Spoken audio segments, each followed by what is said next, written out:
Hi everybody, so great to see you all back again on our channel. My name is Amara. And my name is Gospel. Yes. So today we'll be looking at how you can build intimacy with your spouse, how you can make your spouse feel loved, how you can fill the love tank of your spouse, how you can make emotional deposit into your spouse's bank account, emotional bank account. Yes. And one of the ways we will be considering is what Gary Chapman called the 5 love languages. Yeah. So we'll be looking at that, and we will, talk more about 5 love languages. Yeah. So I think a lot of us are already conversant with this whole concept of 5 love languages, and I think he mentioned 5 of them. The first one we'll be looking at is the quality time. So that's the one we'll be looking at. Yeah. I think quality time can be looked at in different ways. For my wife here, that is her love language. She wants you to spend time with her. She wants you to always be there, physical, to be there with her. So for some couples or for some spouses, quality time is their love language. Yeah. And for you to make them feel loved, for you to make them feel connected to you, you have to spend time with them. You have to give them quality time. And when we talk about quality time, it's not that 2 of you are staying in the house together. Exactly. Not doing anything. Maybe you're watching football. I love Chelsea. Maybe I'm watching Chelsea game on a Saturday like this. And my wife is somewhere on her computer, doing her work or whatever it is she's doing. Yeah.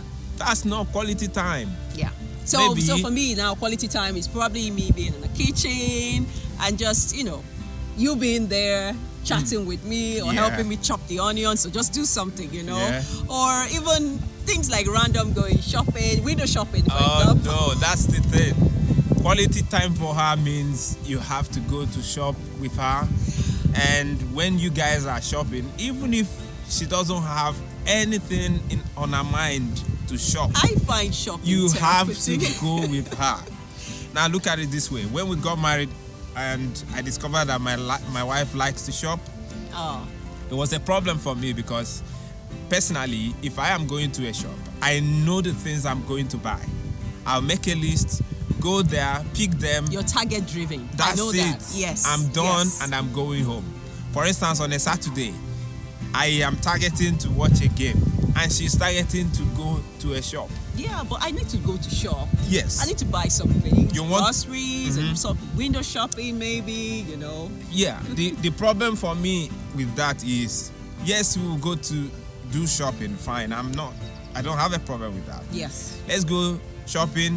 1 hour, we are done. We are going home. Yeah. But then she will want to walk into all the shops and see who is selling what. Where is the discount? Are they doing some sales? And I'm looking at my watch. My game time is almost here. Can we go home? And it was like a problem, so to speak. Yes, yes. But you've come around. But I think a little bit. Yeah, I think what we did was to she now knew that this is him. Yes. He doesn't really like too much shopping. Yeah. So we had a balance where you have to compromise on some if things. She's gonna spend so much time shopping, she would rather go alone. Yeah, but that's not quality time. That's not you spending quality time with me. I know. I know the times that you offer to come and to come with me. We always had like a time limit, and you're like telling me, honey, we're leaving the house. I have a game at 4. Please, whatever we do, can we be back before 4? So we found a way around it, and we're still working it out anyways. Yeah, but we still spend quality time. Quality time, because I know it's important for you. It's important for me as well. Yes. Where you're not watching any game, you're not on your phone. Yeah, we're just talking to each other and spending, being in each other's company, enjoying your company. Just talking. Yes. Talking about things that are important. You could even watch movies together, Yeah. Watch movie, not where you're watching movie, everyone is quiet. You're watching movie and you're discussing the movie. Yes. So for couples out there, if you discover that this is one of the key areas you need to work on, maybe that's the missing link. Find out if your spouse if your spouse's love language is quality time and make out time to spend with your spouse. Yes. You know? And I think another thing is that some people, for them, is receiving gifts. Yeah. You know, that's another love language for some people out there. I mean, just, love on them, buy something new, surprise them, put something, like constantly surprising them with gifts. And, that could be your spouse's love language as well. Yeah. So, yeah, gifts doesn't necessarily mean physical gifts. No, I'm talking about physical gift here. Yes. It shouldn't be very expensive. Yes. So if you have the money, you can buy expensive gifts. But then find out the need of your spouse. Yeah. And buy things that would meet those needs. Yeah. For instance, your spouse, she doesn't have many bags. Women like bags. So what do? She has black bag, blue bag. Maybe she wants red bag. Find out and buy for her. So more like meaningful gifts. You can actually buy meaningful gifts. Even if they are not expensive, yeah. Make sure it's quality as well. Yeah. Because you don't give people gifts that are inferior. Or they're not acceptable to you. Yeah. So always think about if I were to be given this gift, will I appreciate this gift? Yes. So that's something as well. And then key moments in your spouse's life as well. Celebrating those, recognizing those. Birthdays, yes. Anniversaries, whatever it is, you have to make it memorable by the kind of gift you buy as well. Yes. Giving is mutual. So if your spouse likes gifts, go out of your way and give gifts as much as you want. Yes. As you can. Yes. Yeah. And I think that the fact that you already mentioned that gift is important, mutual, yeah. and it's also supposed to be mutual, so it shouldn't be left for one the man person or the woman where in the you say, relationship. okay, that's his love language, I'll just buy a gift for him and not give any other thing. Exactly. Yes. So I think we'll talk about that when we get on. So the next love language that we want to look at is the words of affirmation. Yeah, I think that's my love language. Yes. I like it when I do little things. You just say and then I celebrate you. Yeah. Yay, my hero. He's Yeah. done it again. you Yeah. know. And I think that yes. I remember when we were, starting off our relationship, and sometimes I think I was a bit too harsh at some point, constantly criticizing certain things that you did or you do in a relationship. And there was something you always said to me. You said, "Oh, sometimes when you talk to me like this, you remind me of how I felt in one aspect of your childhood, and you found that a bit disturbing." And I think that was something I had to work on, the fact that I noticed that it was his love language, words of affirmation, and I tried as much as possible to work on that aspect, work on. Yes, I still give you criticisms, but this time constructive, not the way I used to. Yeah, not the way I used to. So it's more about thinking about that. This is very important. So words of affirmation is very important for my husband. Yeah. So I had to work on that aspect. And I think my son took that aspect as well. Yes, words of affirmation. Because he wants you to praise him. Yes. You see, that's the thing. In some relationships, you might be buying gift for your spouse, and you're saying, "I've been buying gift for you. I've been, Investing my giving time. quality time to you." Yes. But the person wants you to Affirm him or her. Yeah. Oh, you're such a good cook. Exactly. You're doing good. Rather than do that, you focus on the negative things you think the person is doing, the character flaws or weaknesses.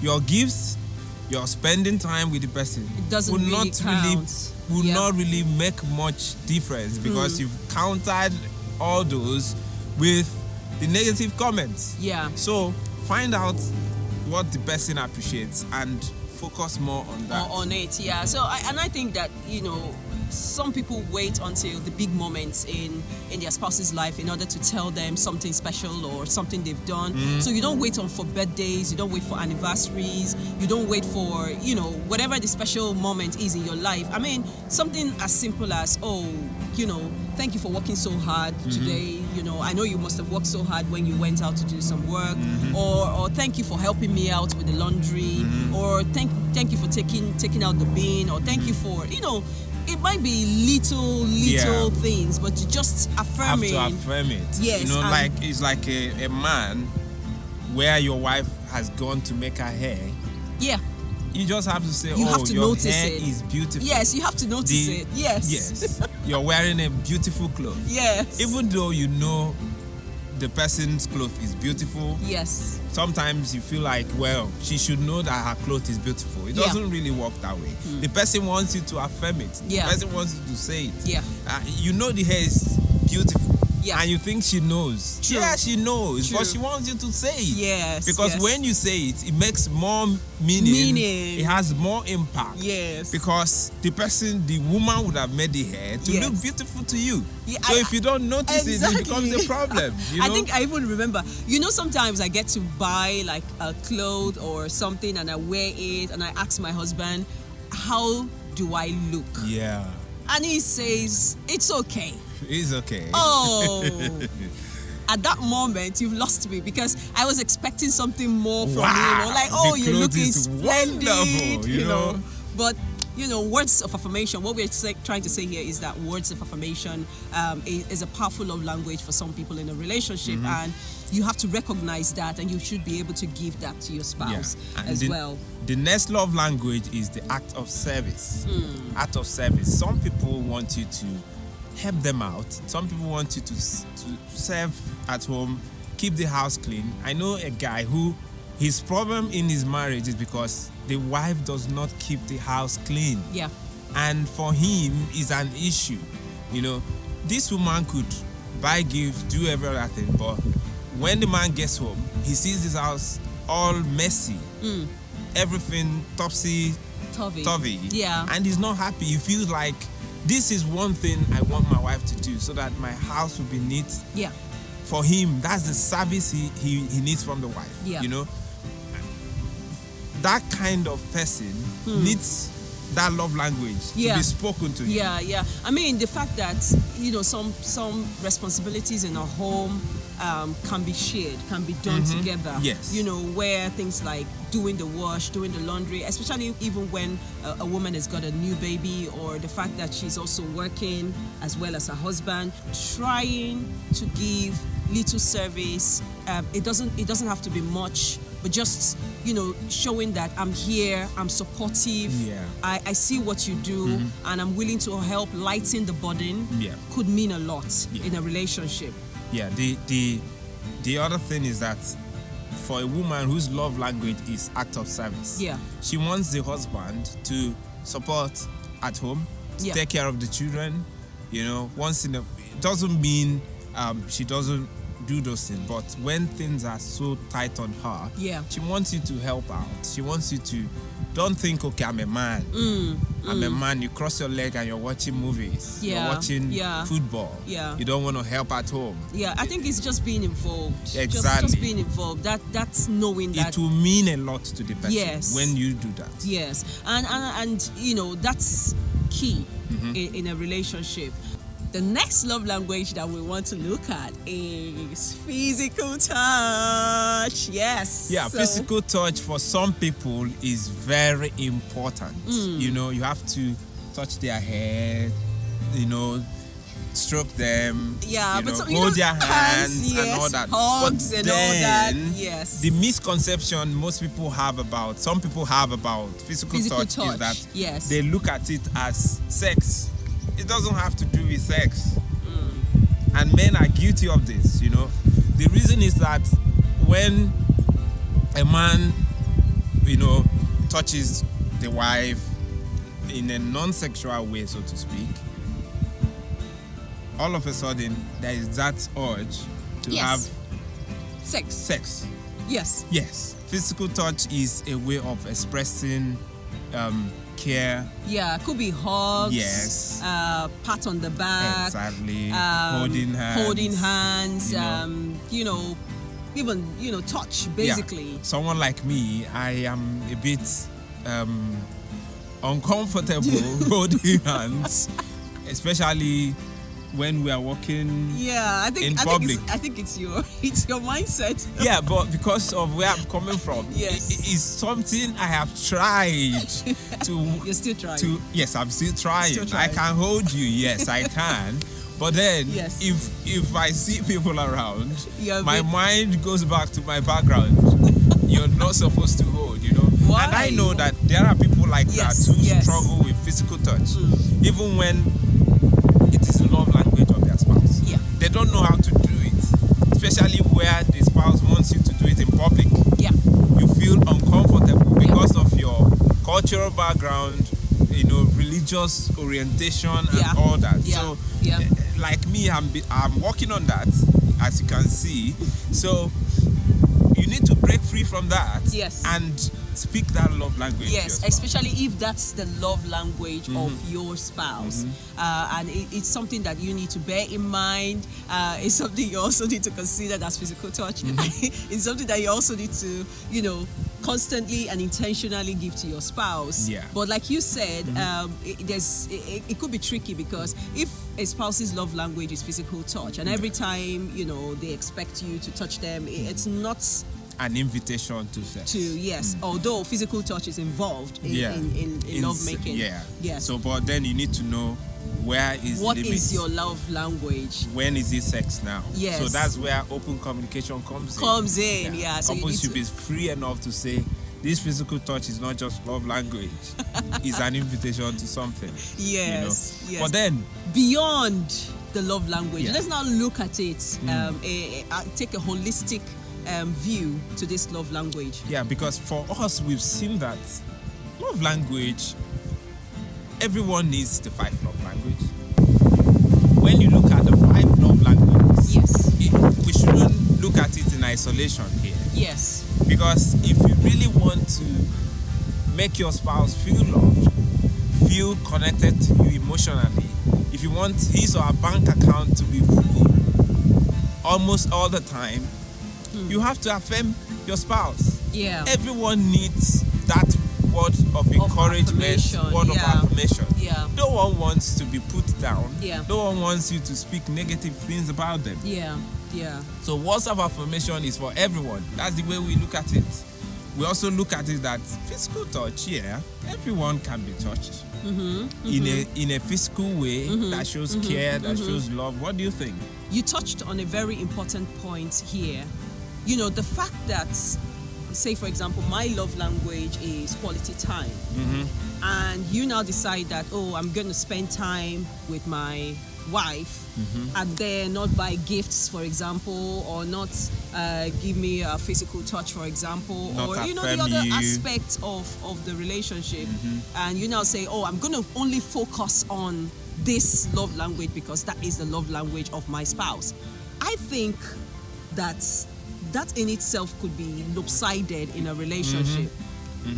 Yes. In that sense, I will be missing the point. There are times in a spouse's life where he or she needs affirmation. Yes. For instance, low moments where someone is going through pain, going through different issues, maybe career issues, financial issues. For instance, a man has lost his job, and you're saying, his love language is gifts.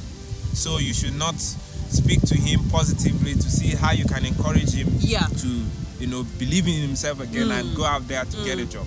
So at that point, what he That's really what needs is words of affirmation. Because he's in a low moment in his life. Yes. Or a woman is doing so much at work. He has so much pressure, work pressure. Yeah. You need to demonstrate act of service. Yes, and you know, sort of support her in little things around the home and making sure that you're making meaningful contribution to help lighten the burden. Exactly. Because you wouldn't say now that because her love language is, say, gifts, and at the point where she is kind of pressured, looking at her job and looking at all the things that she has to do, and then you now say that, oh, I'm not going to give, acts, After all, I acts bought of service. her this, I bought her that. Yes, I've yes. been so wonderful. No, Yeah.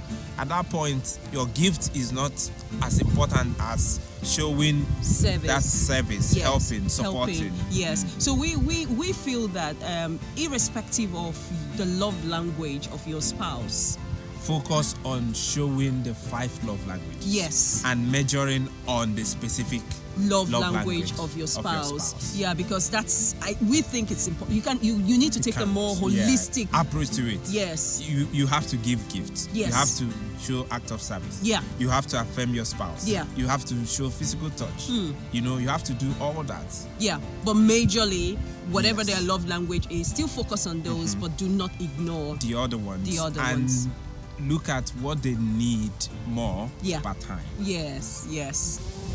So we want to ask a question now. Please, could you share with us what your love language is and how this has impacted on your relationship?